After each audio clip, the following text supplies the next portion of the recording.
Today, Ellen Sachs is an Oxford graduate, Yale Law School graduate, married, now a USC law professor, an accomplished scholar.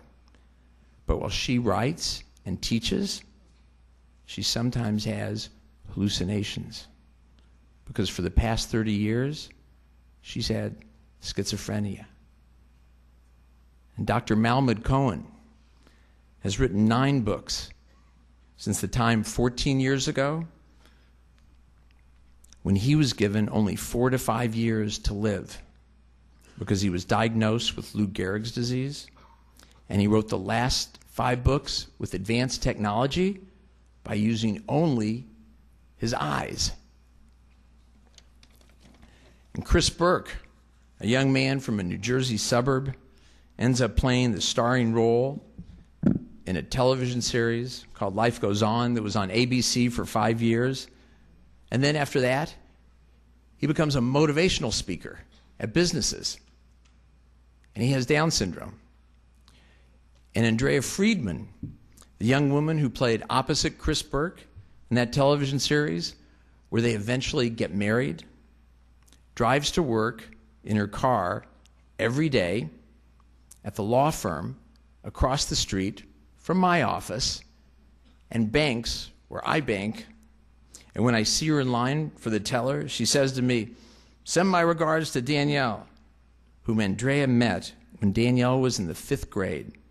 And Andrea gave a lecture before the student body at Yeshiva Or Eliyahu, and she has Down syndrome. And Danielle, fully included with her peers in a typical classroom in every school year since the age of 3, is graduating next spring with God's help from Beis Yaakov High School and planning to go to seminary in Israel and then to Jewish college. It's an incredible time and a harbinger for an even greater time.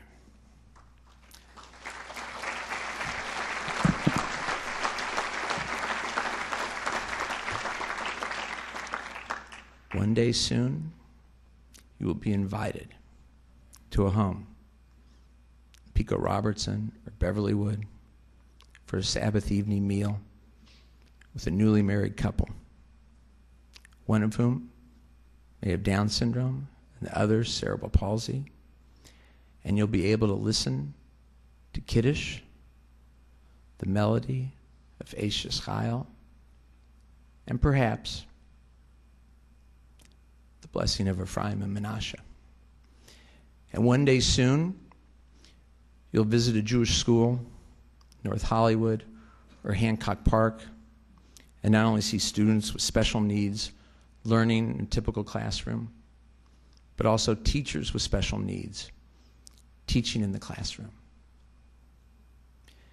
And one day soon, you'll not only ask how many of our young men and women are working in your businesses throughout our city, but how many own their own businesses to provide a product, a service, or perhaps a dance lesson. How will all this be done? How will the 4-minute mile be broken? It's only a matter of knowing you can make it happen and then learning to breathe differently. The time will come for each one of you when someone like Dr. Held or Holly or me or Danielle will come to you and say, "Try this. Include him or her or me in your business, your school, your community, and it will enhance everything in ways you can't even imagine." And then the pivotal time and place will be yours, to be the very important individual who says yes, who says let's find a way, who says not it will never happen, but rather let's make it happen.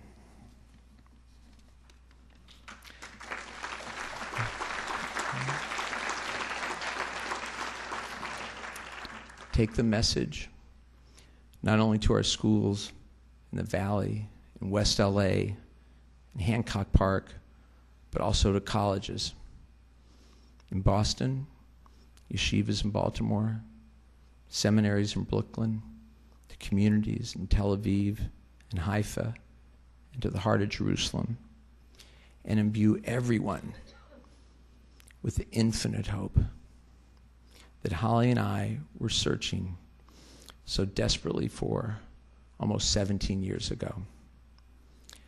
And let them all know it can always happen. Thank you, and God bless you for your support of the Etta Israel Center.